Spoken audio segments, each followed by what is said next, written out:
திமுக வந்து ஒரு குடும்ப கட்சி சார். நீங்க எப்படி அதை சமூக நீதி கட்சின்னு சொல்ல முடியும்? கலைஞர், தளபதி, அப்புறம் உதயநிதி, அதுக்கப்புறம் 40,000 ஓட்டு ஒரு எம்எல்ஏ எலெக்ஷனை நாங்கள் இவங்க பிடிச்சோம்னா நாங்கள் ஜெயிச்சுட்டு போகிறோம் சார். டாஸ்மாகை வச்சு தான் ஓடிக்கிட்டு இருக்குது. 24 ஹவர்ஸ் இருக்குது கிடைக்குது, உங்களுக்கு தெரியும். 24 மணி நேரமும் இன்றைக்கி வந்து நீங்கள் போனீங்கன்னா கடைகளில் பின்னாடி போய் வாங்கிக்கலாம். தொடர்ந்து நம்ம சமுதாயம் சாதியை வைத்து நம்ம அடுத்தடுத்த பயணத்தை மேற்கொள்றது அரசியலில் நல்லதுன்னு நினைக்கிறீங்களா? எங்கனாலும் ஜாதி நீ ஸ்கூலில் முதல்ல ஜாதி நீ ஏன் ஸ்கூலில் வந்து ஜாதி சர்டிஃபிகேட் கேட்குற? சாதன நாடகம் பண்ணுறதுக்கு யார் ஊக்குவிச்சாங்க, யார் என்ன பண்ணாங்கிறது உங்களுக்கு தெரியும். அது ஓரளவு கண்ட்ரோலாக வந்துச்சு சார். எங்கே பெரிய பவர் இருக்குது, பணம் இருக்கோ அவங்கள நீங்கள் கேப்சர் பண்ணுங்கள், நாங்கள் இருக்கோம் சப்போர்ட்டுக்கு. அந்த ஒரு கான்செப்டை கொண்டு வரும்போது தான் இந்த மாதிரி கொலைகள் ஆணவ கொலைகள் நடக்குது. நீங்கள் சொல்கிறது அது நாடக காதலுக்கும் இதுக்கும் நிறைய வித்தியாசம் இருக்குல்ல? இப்படி தான் காதல் நாடகமாக நடந்துட்டு இருந்தது.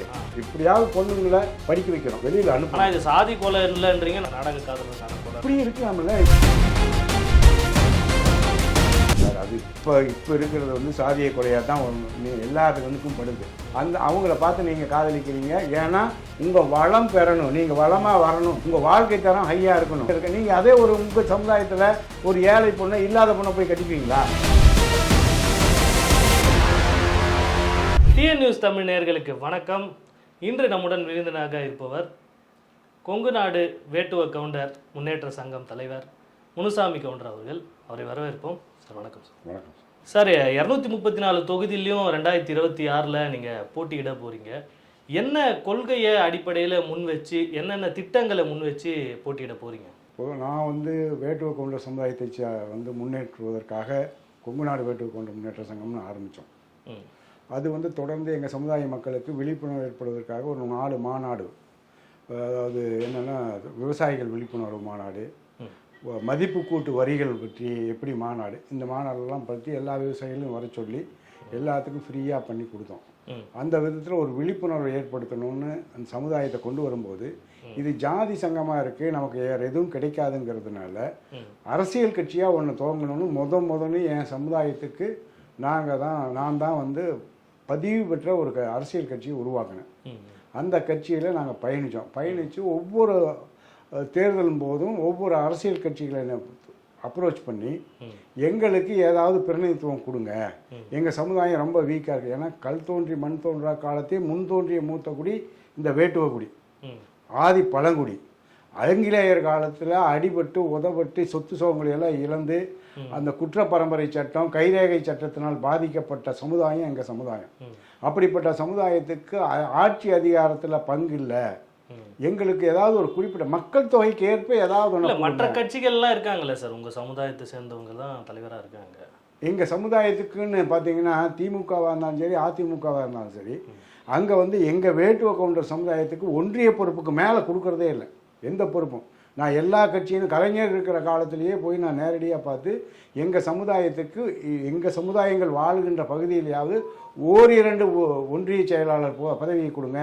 அப்போ தான் அவங்க வந்து எம்எல்ஏ சீட்டு கேட்கறதுக்கு தகுதியானவங்க. கிளை செயலாளர் உங்கள் கட்சியில் சேர முடியாது. அதே மாதிரி ஜெயலலிதா அம்மா இருக்கிறப்பவும் போய் சொன்னோம். தளபதி வந்ததுக்கப்புறம் தளபதியை தனியாக பார்த்துன்னு சொன்னோம். ஆனால் அப்படி இருந்தும் அவர் வந்து யாருமே கண்டுக்கல. ஒரே ஒரு தொகுதி பவானிசாகர் தொகுதி இருந்தது, அதுவும் இந்த 3 எலெக்ஷனாக ரிசர்வ் தொகுதி ஆனதுனால எங்கள் சமுதாயத்துக்கு எந்த ஒரு ரெப்ரசன்டேஷனும் இல்லைங்க. ஆனால் திமுக தரப்புலேருந்து தொடர்ந்து சொல்கிறதுன்னா சமூக நீதி கட்சி, அனைத்து சமூகத்தான கட்சி அப்படின்னு தானே சொல்கிறாங்க. திமுக வந்து ஒரு குடும்ப கட்சி சார். நீங்கள் எப்படி அதை சமூக நீதி கட்சின்னு சொல்ல முடியும்? பாருங்கள், அடுத்தது இந்த முதல்ல கலைஞர், தளபதி, அப்புறம் உதயநிதி, அதுக்கப்புறம் எல்லாம் அப்படியே வரிசையாக தான் வரப்போகுது. அவங்களுக்கு தான் தூக்க போகிறாங்க. இல்லை அடுத்தது எடுத்துங்க, துரைமுருகன் எடுத்துங்க, அவர் பையன், அப்படி தான் வரப்போகுது. அது ஒரு 4-5 குடும்பத்துக்குள்ளே சேர்ந்த ஒரு குடும்ப கட்சி தான். சமூக நீதி கட்சின்னெல்லாம் சொல்லவே முடியாது திமுகவை பொறுத்தவரை. இப்போ ஏடிஎம்கே கூட முதல்ல அம்மா காலத்து வரைக்கும் நீங்கள் சொல்கிற சமூக நீதியை கொஞ்சம் ஃபாலோ பண்ணாங்க. இப்போ அதுவும் இல்லை, அந்த அங்கேயும் இல்லை. எடப்பாடியார் வந்த பின்னாடி அதுவுமே ஒரு சர்டன் சர்க்கிளுக்குள்ளேயே நிற்குது.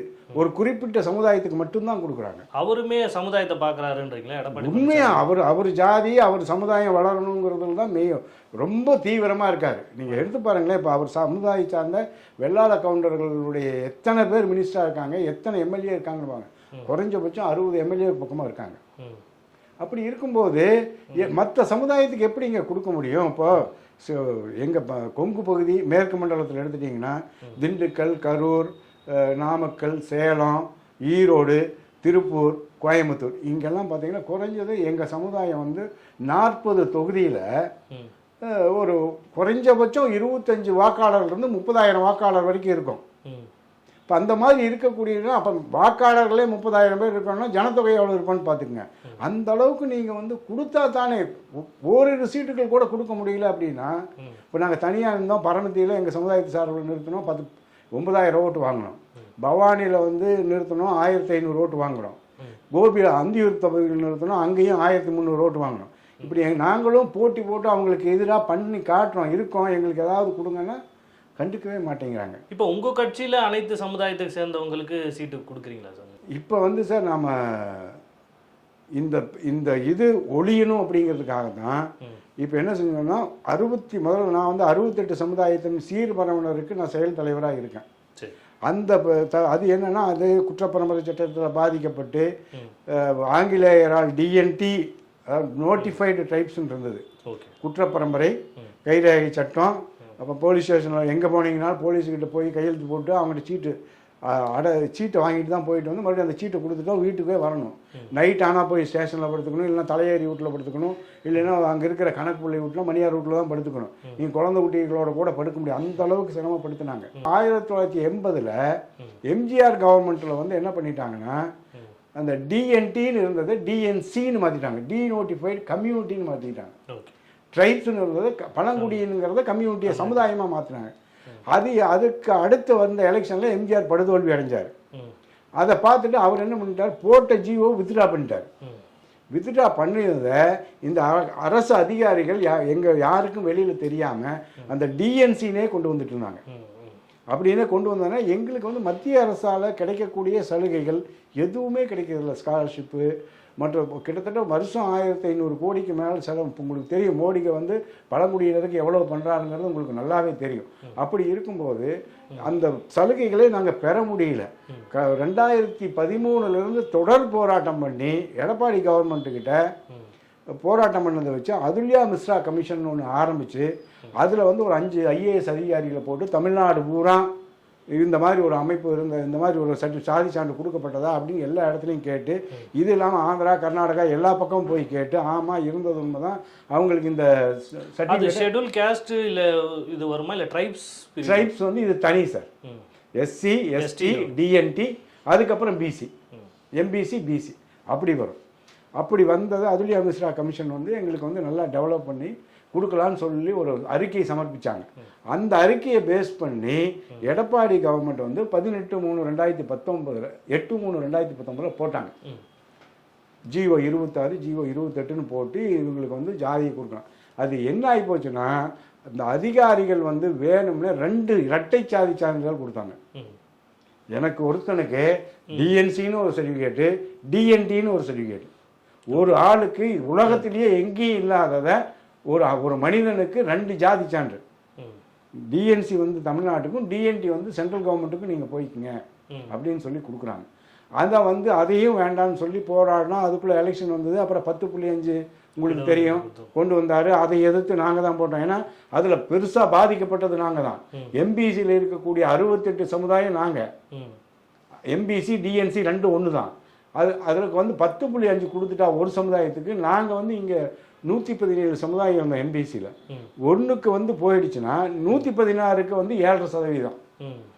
எப்படி பண்ண முடியும்? அதுக்காகத்தான் நாங்கள் இங்கேயும் ஹைகோர்ட்டில் மதுரை ஹைகோர்ட்லேயும் போட்டு சுப்ரீம் கோர்ட்டும் போட்டு ஜெயிச்சு அது வந்து அந்த அம்பாசங்கர் கமிஷனையே நல்லிஃபை பண்ணி வச்சு சுப்ரீம் கோர்ட்டு இப்போ ஒரு அயோக்கியத்தனமான இது வந்து மக்களுக்கு பயன்படாத இதை பேசிஸை வச்சுட்டு நீங்கள் பண்ணக்கூடாது, இனிமேல் தரவுகளை எடுத்து தான் நீங்கள் கொடுக்கணும், இடஒதுக்கீடு கொடுக்கணும் அப்படின்னு சொல்லி சுப்ரீம் கோர்ட்டு ஆர்டர் போட்டுச்சு.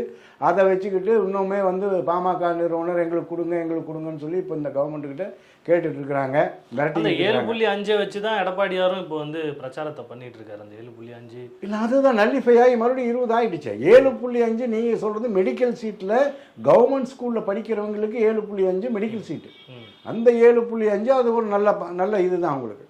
ஏழை குழந்தைகள் கவர்மெண்ட் ஸ்கூலில் படிக்கிறவனுக்கு மெடிக்கல் சீட்டு வாங்குறது கொக்கு. அது வாங்கிறது அது ஓகே, அது வந்து நாம் பாராட்டலாம். அப்படி பண்ணினதுக்கு அப்புறங்க இந்த டிஎம்கே கவர்மெண்ட் அடுத்த எலெக்ஷன் வரும்போது நம்ம யார் முதல்வராக போன தளபதி வந்து தென்காசி ஆலங்குடியில் நான் ஆட்சிக்கு வந்தால் உங்களுக்கு வந்து ஒற்றை சான்றிதழ் டிஎன்டி என ஒற்றை சான்றிதழ் தருகிறேன் அப்படின்னு தேர்தல் வாக்குறுதி கொடுத்தார் 2021. ஆமாம் 21 தென்காசியில் பேசும்போது. அப்புறம் அதை வச்சு சரி நீங்கள் சொல்லிட்டீங்கன்னு அவர்கிட்ட போய் கேட்டுட்டு இருந்தோம். அதான்னு சொன்னால் இவங்க வந்து என்ன சொல்கிறாங்கன்னா 9th ஷெட்யூலில் 69% இடஒதுக்கீடு சுப்ரீம் கோர்ட்டில் கேஸ் பெண்டிங் இருக்குது, அதனால் நாங்கள் வந்து உங்களுக்கு இதை கொடுக்கக்கூடாதுன்னு சொல்லி அலுவலர்கள் வந்து கவர்மெண்ட்டை கொடுக்கறதுக்கெல்லாம் பண்ணுறாங்க. ஆனால் இதே 9th ஷெட்யூலில் கேஸ் பெண்டிங் இருக்கிறப்போ அருந்ததியருக்கு உள்ஒதுக்கீடு கொடுக்குறீங்க, 10.5 கொடுத்தீங்க. இதெல்லாம் எப்படி கொடுக்க முடியும்? 69 என்ன இருக்குதோ அதை தானே பண்ண முடியும். இடஒதுக்கீடு நீங்கள் எப்படி அதில் பண்ண முடியும்? அதை சொன்னால் அதை ஒத்துக்க மாட்டேங்கிறாங்க. 69% கேஸ் சுப்ரீம் கோர்ட்டில் இருக்கிறதுக்கும் எங்களுக்கு பெயரை மாற்றி கொடுக்கறதுக்கும், இப்போ நீ டிஎன்டி 2 கொடுக்குறீல்ல, ஒன்று தானே கேட்குறோம், ஒரே ஜாதி சான்றா கொடுன்னு தான் கேட்குறோம். அதை கொடுக்கறதுக்கு எனக்கு 2, அதாவது ஜாதி சான்று கொடுக்குற வேலை வந்து அரசுக்கு தான். இதை நீங்கள் கேள்வியாக இப்போ எழுப்பும் போது என்ன பதில் சொல்கிறாரு? இதான் போட்டு அது அடுத்து வரேன். அதுக்கப்புறம் அப்படியே ஓடிடுச்சு. இப்போ எம்பி எலெக்ஷனுக்கு வரும்போது சிவகங்கையில் வந்து விருதுநகரில் வந்து நான் இப்போ தான் கையெழுத்து போட்டு தெம்போட வந்து உங்கள் முன்னாடி நிற்கிறேன், ஒத்தை சான்றிதழ் கொடுக்க சொல்லி ஜீவோ போட்டுட்டு உங்களோட வந்து தெம்பா நிற்கிறேன்னு சொல்லி பேசுகிறாரு. இது கூட தங்க தமிழ்ச்செல்வன் எல்லாருமே கூட இருக்காங்க. அப்படி சொன்னவர் இன்னும் எங்களுக்கு ஜீவோ வரல, இன்னும் ஜீவோ காணும், தொலைஞ்சு போச்சுன்னு இப்போ நாங்கள் போராட்டம் பண்ணிட்டு இருக்கோம். ஒரு அரசு வந்து போட்ட ஜீவோ இப்போ காணவில்லை, கண்டுபிடித்து கொடுப்பவர்களுக்கு தக்க சன்மானம் வழங்கப்படும் அப்படின்னு நாங்கள் பண்ணிக்கிட்டு இருக்கோம். இந்த மாதிரி வந்து போனதுனால இப்போ நாங்கள் என்ன முடிவு எடுத்துட்டோம்னா, இந்த 63 சமுதாயங்கள் ப்ளஸ் ஒரு இஸ்லாமிய சமுதாயம், கிறிஸ்டியன் சமுதாயங்கள் 2 அமைப்பு 2, இந்து அமைப்புகள் 17, ஆக மொத்தம் பார்த்தீங்கன்னா ஒரு 80 அமைப்புகள் ஒன்று சேர்ந்து இப்போ இது வரைக்கும் 4 கூட்டம் நடத்திட்டோம். 4 கூட்டம் நடத்தி தமிழ்நாட்டை 6 மண்டலமாக பிரிச்சிருக்கோம். 6 மண்டலங்களாக பிரித்து எல்லா மண்டலத்துக்கும் பொறுப்பாளர்கள் எல்லாம் போட்டு அங்கங்கே கட்டமைப்பை தயார் பண்ணிட்டோம். உனி அடுத்து வந்து இப்போ தலைமை அலுவலகம் வந்து இங்கே போட போகிறோம், சென்னையில் போட்டு ஒவ்வொரு இடத்துலையும் அலுவலகத்தை போட்டு ஃபுல்லாக பண்ணுறோம். 234 தொகுதியிலையும் இந்த கட்சிகளை எதிர்த்து, சமூக நீதி இல்லாத கட்சிகளை எதிர்த்து சமூக நீதி இந்த தமிழக மக்களுக்கு கொடுக்கறதா எங்களுடைய முதல் நோக்கம். நிச்சயமா இப்போ இந்த போராட்டத்தை ஏதாவது முன்னெடுக்கிற இருக்கீங்களா? ஏன்னா இப்போது உங்களுடன் ஸ்டாலின் அப்படின்னு 45 நாளில் மக்களோட குறை எல்லாத்தையுமே நாங்கள் தீர்ப்போம் அப்படின்னு வந்து முதல்வர் தரப்புல இருந்து சொல்லப்பட்டது. இப்போ அந்த கூட்டங்களும் நடந்துட்டுருக்கு ரெகுலராக. நீங்கள் இந்த சமயத்தில் இதுக்கான உங்களோட கோரிக்கையை போராட்டமாக ஏற்படுத்துறதுக்கான வாய்ப்பு இருக்கா? இதுக்கு முன்னாடி ஒரு உங்களுடன் ஸ்டாலினா வீடு தேடி ஸ்டாலினா என்னமோ வந்து, ஆமாம், அதில் ஒன்றுமே நடக்கலை. கொடுத்த அனைத்து விண்ணப்பங்களும் அப்படியே தான் கிடக்குது. யாருக்குமே இப்போ நான் எனக்கே கொடுத்தேன், நான் 2 வந்து வெறும் பட்டா மாறுதலுக்கு தான் கொடுத்தேன், அதே வரல, எனக்கே வரல. இப்போ வந்து உங்களுடன் ஸ்டாலின், உங்கள் வீடு தேடி ஸ்டாலின், இதெல்லாம் வந்து அவர் கட்சியை மெம்பரை அதிகப்படுத்துறதுக்கு தான் பண்ணுறாரு. போகிறாரு, ஓடிபி வாங்குறாங்க, ஸ்டிக்கர் ஓட்டிட்டு வந்துடுறாங்க. உறுப்பினர்கள் சேர்க்கைக்கு தான் வந்து பயன்படுத்துகிறதாக எல்லாருமே சொல்கிறாங்க. அப்படி இருக்கும்போது மக்களுக்கு எங்கே போய் சேருது? எங்கே விடிவு காலமே இல்லையே சார். ஆனால் அவர் சொன்ன மாதிரி அந்த 45 நாளில் குறைத்திருக்கலாம் மக்கள் கேள்வி கேட்பாங்கல்ல, அதை எப்படி பண்ணாமல் இருக்க முடியும்? யார் கேள்வி யாரு காதில் போய் விழப்போகுது? இப்போ நான் கேட்குறேன் சார், நாங்கள் கிட்டத்தட்ட 9 வருஷம் 10 வருஷமாக கேட்டுருக்கோம், ஒரு ஒற்றை சான்றிதழ் கொடுக்க முடிஞ்சுதா? இதே ஸ்டாலின் தளபதி அவர்கள் வந்து அவர் கொடுத்த வாக்குறுதியை காப்பாற்ற முடிஞ்சது, அவர் வாயில் சொன்ன வாக்குறுதியை காப்பாற்ற முடியுதா? தெம்பா தான் நான் வந்து நிற்கிறேன், தெம்பா நின்றுட்டு உங்ககிட்ட பேசுகிறேன் அப்படின்னு சொன்னார். அந்த ஜீவோவே இன்னும் கண்டுபிடிச்சி கொடுக்க முடியலையே, அவர் போட்ட ஜீவோ தானே, அதே கண்டுபிடிச்சிக்கும். இதையவே வந்து இவ்வளோ பெரிய பப்ளிஷ் பண்ணி எல்லா பக்கம் பண்ணி நாங்கள் வேற இவர் போட்டுட்டாருன்னு வந்து எல்லாம் அங்கேருந்து வண்டி ஏறிட்டு வந்து அறிவாலயத்தில் வந்து நன்றி சொல்கிறோம். ஒன்றுமே இல்லை, போட்டுட்டாருங்கிறதுக்காக நன்றி வேற. நாங்கள் ஒரு 200-300 பேர் வந்து அறிவாலயத்தில் நன்றியும் சொல்லிட்டு போகிறோம். என்ன பிரயோஜனம் கிடைக்கலையா சார்? இந்த 2026 தேர்தலையும் நீங்கள் வந்து தனித்து போட்டிடுறேன்றீங்க. இப்போ பெரும்பான்மையாக வந்து தமிழ்நாட்டில் இருக்கிற 2 பெரிய கட்சினா அதிமுக, திமுக தான். நீங்கள் ஏதாவது ஒரு பக்கம் இருந்தால் தானே உங்களுடைய கோரிக்கை என்று நிறைவேறும். கரெக்டு. அதாவது இந்த எம்பி எலெக்ஷன் நீங்கள் பார்த்துருப்பீங்க, 2 பேர்த்துக்கும் வித்தியாசம் 1.5% தான்.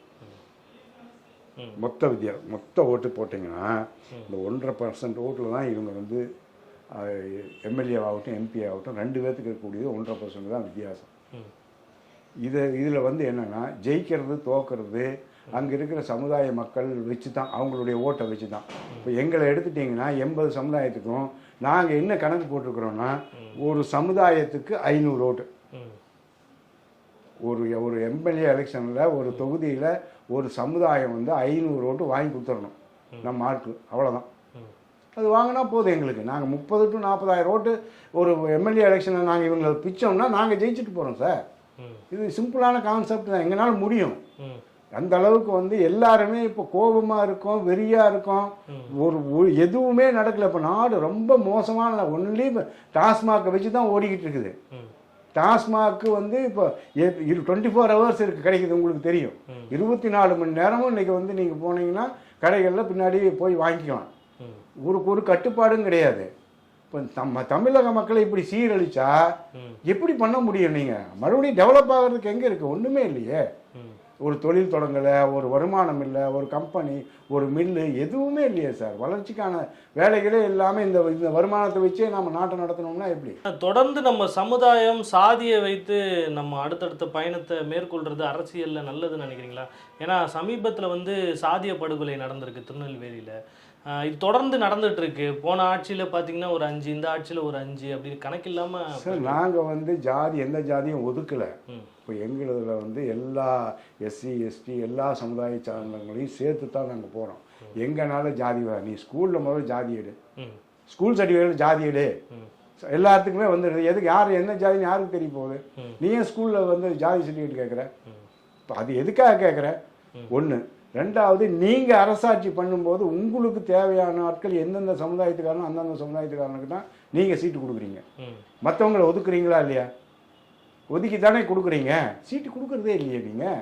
நான் எல்லாருமே தலைகீழாக நிற்கிறோமே. இப்போ குரலற்ற சமுதாயங்கள் எத்தனை இருக்குது? 400 ஜாதி இருக்குது சார். உங்களுக்கு தெரியும் இன்றைக்கி எத்தனை பேர் சார் ஆட்சியில் இருக்காங்க, அதிகாரத்தில் இருக்காங்க? எத்தனை சமுதாயங்கள் இருக்குது பாருங்கள். குறிப்பிட்ட மாதிரி ஒரு 20 ஜாதிகள் தான் இருக்கும். மீது 380 ஜாதிகள் எங்கே போய் நிற்கும்னு சொல்லுங்கள். இப்போ நீங்கள் கேட்குறது நல்ல கேள்வி. ஜாதியத்தை கொண்டு வர்றோன்னு தான் இல்லை. இப்போ ஆணவ கொலை நடக்குதுன்னா, இப்போ நாங்கள் திருநெல்வேலியில் நடந்தது அப்படின்னா அது வந்து அது ஒரு 2 சமுதாயத்துக்குள்ள நடக்கிறது.